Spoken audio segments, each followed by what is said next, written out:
ज्वाला विक्रम सरदार जी, ये सामने से कौन जा रहा है? ये सामने से ज्वाला, लगता है कि ये कोई डाकू है और किसी लड़की के लेकर भाग रहा है और हम इसे इस लड़की को ले नहीं जाने देंगे। आज सामने वाले रास्ते से घेर कर हम उसकी चंगुल से उस लड़की को छुड़ाते क्यों नहीं सरदार जी, चलिए।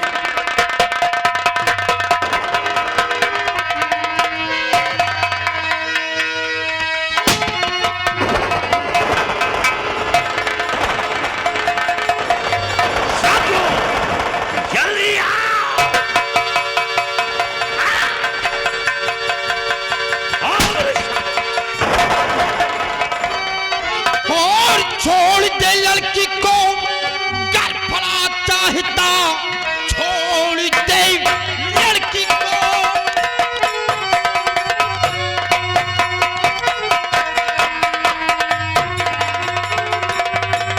छोड़ दे लड़की को, घर पड़ा चाहता क्या डाकू कर्मा है तू जान ले, वरना मुल्क के यदम की टक्कर जाएगा। आखिरी बार भगवान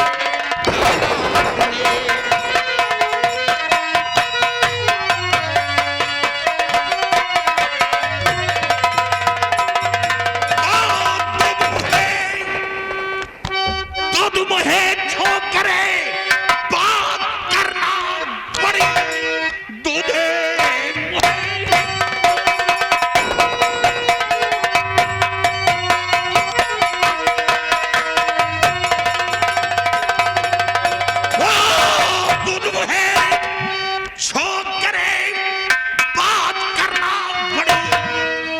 वरना गुस्सा कहीं मेरे लग जाएगा। आगे पीछे न बिल्कुल बिचारू चरा और घर में मुल्क के आदम को पहुंचाएगा। नाम है धर्मा और कार्य करता है नीच का। धर्मा यह डाकुओं का धर्म नहीं कि कोई अबला या किसी लड़की को अपने पास रखे। अगर तुम सब अपने जान की खैर चाहते हो तो इस लड़की को हमारे हवाले कर दो, इसी में तुम सबों की भलाई है। और डाकू धर्मा, अगर लड़की का नाम दोबारा जुबान पर लाया तो याद रख, लोग भूल जाएंगे कि इस घाटी के अंदर कोई डाकू कर्मा था। धर्मा, इस लड़की को हासिल करने के लिए अगर कर्मा को अपने प्राण भी त्यागने पड़े तो हंसते हंसते ये कर्मा अपने प्राण त्याग देगा, लेकिन तुझे डाकू धर्मा से इस लड़की को हासिल करने के लिए लोहे के चने चबाने होंगे। धर्मा, ये कर्मा उस लोहे के चने को भी अपने दांतों से फोड़ कर रख देगा।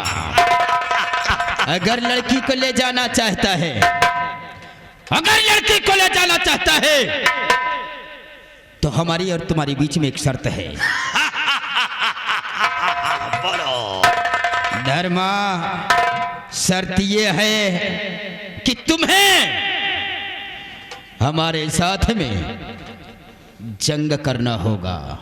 अगर आपने मुझे जंग में परास्त कर दिया तो शौक से इस लड़की को लेकर चले जाना। ये कर्मा तुम्हारी राह नहीं रोकेगा। और डाकू कर्मा, हमें यही समझ कर ललकारा है।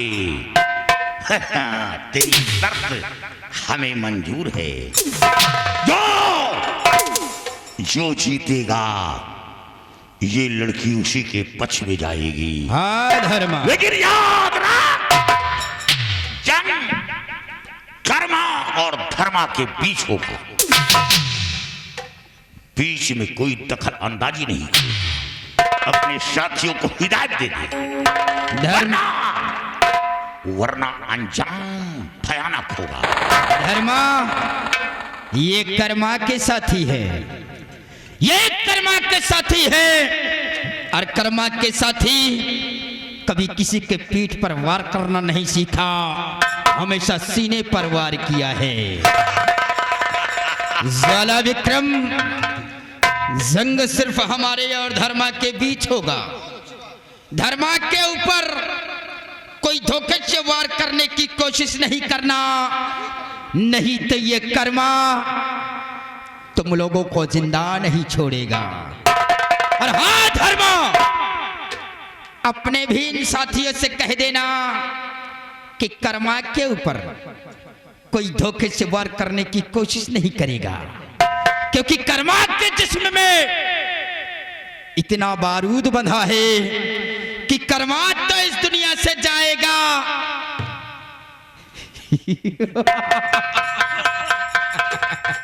लेकिन धर्मा मेरे साथ साथ तुम सब मारे जाओ। और हाँ बच्चे, ये डाकू धर्मा की शीर है। ये पीठ पर वार नहीं करते, सीने पर गोली मारते हैं। और सेना और जगह कान खोल कर सुन लो, जंग कर्मा और धर्मा के बीच होगा। काश जंग में मैं परास्त हो जाता हूं या मेरी मौत होती है तो मेरी लाश लेकर निकल जाना, इस लड़की को डाकू कर्मा के हवाले कर देना। लेकिन भूल कर कोई डाकू कर्मा वह डाकू कर्मा के साथियों पर वार नहीं करेगा। ये डाकू धर्मा का ऐलान है।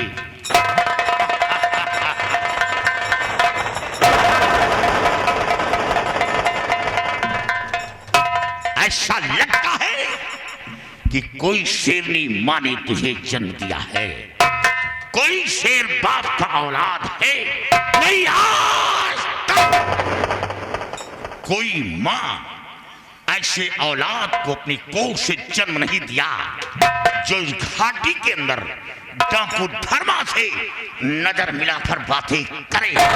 और धर्मा, मुझे भी लगता है कि हो कोई शेर दिल, हो कोई शेर दिल, इसीलिए कर्मा से टकराने की कोशिश किया है। अन्यथा आज तक जो कर्मा से टकराया है वो ये दुनिया छोड़कर चला गया है।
धर्मा,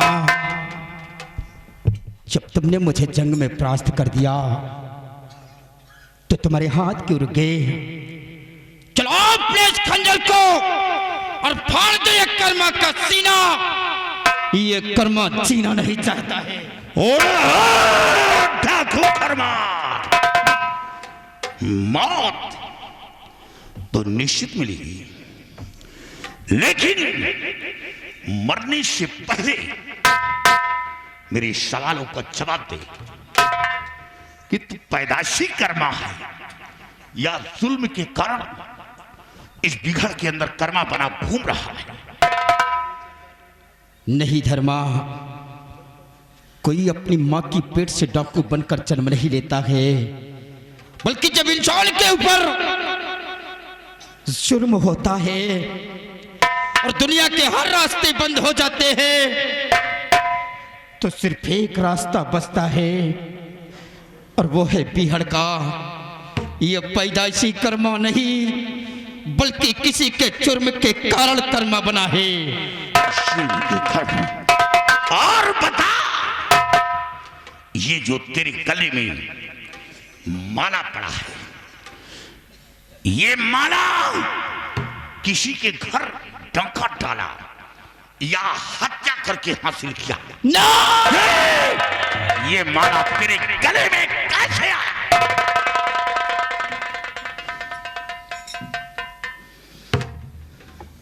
नहीं धर्मा, आज तक ये कर्मा किसी गरीब के यहां डाके नहीं डाले हैं और ना ही अपने इन हाथों से किसी बेगुनाह की हत्या की है। आप इस माले की बात करते हैं। ये माला एक दिन मेरे पिताजी ने अपने हाथों से मेरे गले में डाला था। मैंने किसी की हत्या नहीं की है। तेरे पिता का क्या नाम था जो अपने हाथ से तेरे गले में डाला था? धर्मा, मेरे पिताजी का नाम सेनापति बलबीर सिंह था। लेकिन धर्मा, इन सब बातों से तुम्हारा वास्ता क्या है? बेटा, बेटा, बेटा, मैं ठाकुर धर्मा नहीं बल्कि तेरा बाप बलबीर सिंह हूँ।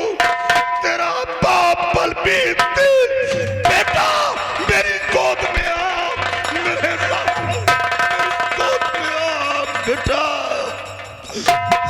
मैं तो सोचा था कि तू जल्लाद के हाथों से मारा गया। फिर बता बेटे कि जल्लाद के हाथों से कैसे बच गया? कैसे बच गया? हाँ पापा, भरी रात दरबार से जल्लाद हमें घसीट कर ले गया बियाबान जंगल। लेकिन जैसे ही उसने हमारी गर्दन पर वार करना चाहा, न जाने कि उसके हाथ से शमशीर छूटकर जमीन पर गिर पड़ी। उसने हमारी जान को बख्श दिया। पापा, दोषी हम नहीं थे। हम तो आसाम का मेला देखकर वापस लौट रहे थे कि अचानक चमन की तरफ शोरगुल सुना और वहां पर दौड़ कर गया तो देखता क्या हो कि महामंत्री रंजीत सिंह राजकुमारी की इज्जत से खेलना चाहता था। मैं तो राजकुमारी जी की हिफाजत करके सिर्फ मां के कहने से हम राज्य महल के बड़े गेट तक छोड़ने के लिए जा रहा था। लेकिन बेटा, जब ये बात थी तो ये बात महाराज के सामने क्यों नहीं कहा? क्यों नहीं कहा? हाँ पापा, मैंने जैसे ही आपसे सच्चाई बतलाना चाहा, उसी वक्त सम्राट उपस्थित हो गए। उनकी डर से, उनकी दहशत से हम आपसे सच्चाई न बतला सके। अपनी जुबान बंद करके अपने गले में फांसी का फंदा डलवा लिया।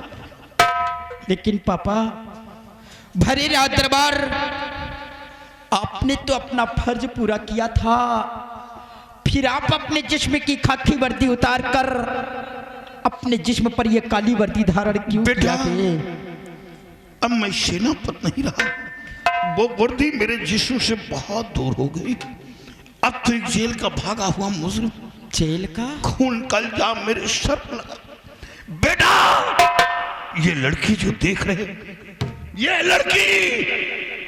लड़की कोई और नहीं, ये महाराज की बेटी राजकुमारी है। बेटा, ये राजकुमारी है।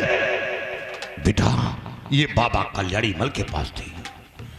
वो बाबा कल्याणी मल बाबा नहीं रहा, वो शैतान बन चुका है। वो बहन बेटी की इज्जत लूटना उसका पेशा बन गया है। बेटा, जब तुझे जल्लाद के हाथ सौंपा गया तो बंगले पर पहुंचा, तेरी मां से बता रहा था कि अपना बेटा अब दुनिया में जिंदा नहीं। तेरी माँ चीख चीख कर रो रही थी, मैं तड़प रहा था, दोनों प्राणी रो रहे थे। तो देखता क्या हूं कि महाराज और रणजीत सिंह व दरबार के सिपाही बंगले को चारों तरफ से घेर लिया, हमें गिरफ्तार करवा लिया और कहा कि मैंने तेरे बेटे को मौत की सजा दिया। अपने बेटे का गम बर्दाश्त नहीं कर सका, वही बदला मेरी बेटी से चुकाया। मेरी बेटी को हवेली से उठाकर ले गया, मारकर लाश दरिया में फेंक दिया। और जब रणजीत सिंह बचाने की कोशिश की तो रणजीत सिंह के पैर पर गोली चला दिया।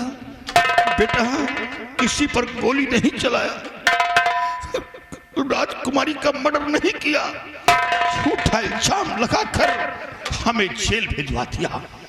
ये तो धन्यवाद जेलर का, उसे रहम आया और हमें जेल से आजाद कर दिया। जेल से बाहर होने के बाद हमें कोई मार्ग नजर नहीं आया, भागकर बीघड़ पहुंचा और इन्हीं डाकुओं का सहारा लिया। अपना नाम बलबीर सिंह से बदलकर डाकू धर्मा के नाम से विख्यात करना पड़ा। लेकिन पापा, ये बतलाइए कि हमारी माँ कैसी है? बेटा, मेरे पास अपने माँ को पूछ रहा है। बेटा, जब हमें जेल हो गई, तेरी माँ बंगले में अकेली थी। ये रणजीत सिंह बंगले पर पहुंचा, तेरी माँ की इज्जत लूट गया, तेरी माँ की इज्जत लूट कर तेरी माँ का खून कर दिया। तेरी माँ दुनिया में जिंदा नहीं है बेटे, नहीं है। अब वो भगवान को प्यारी हो गई। मैं साले तुझे नहीं,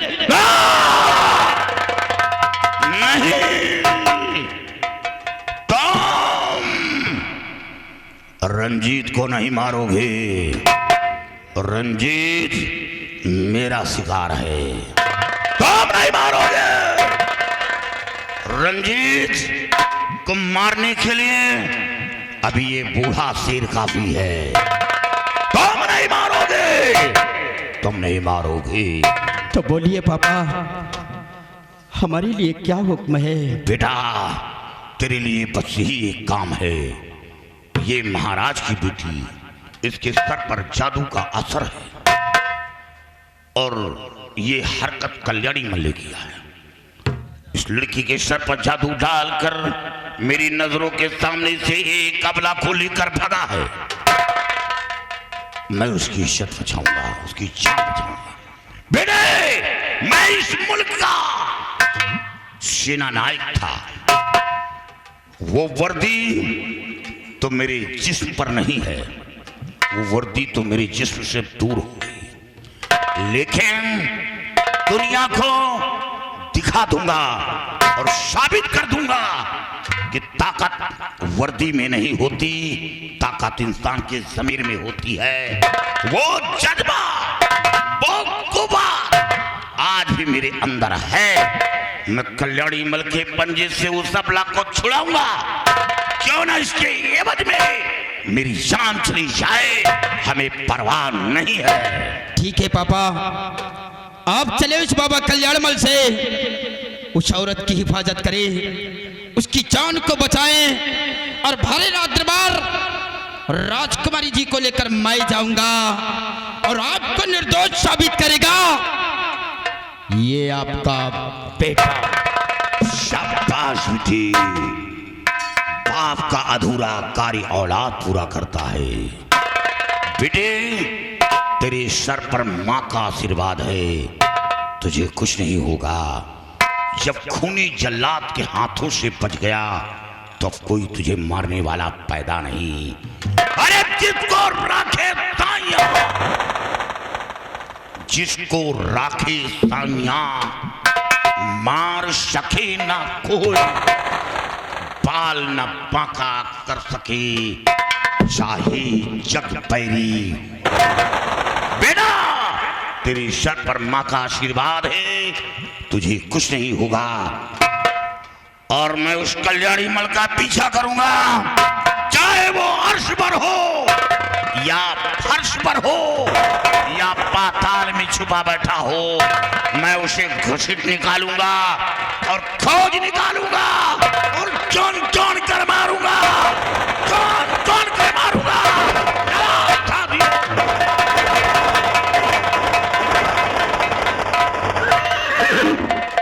ज्वाला विक्रम, सरदार जी, इसका मतलब कि जिस तरह मुझे फंसाया गया है उसी तरह हमारे पिताजी को भी फितरत की जाल में फंसाया गया है। क्यों नहीं सरदार जी? और आज तक जो बाबा दुनिया की रक्षा करता था, आज वही औरत की इज्जत का लुटेरा बन गया लुटेरा है। बन गया है।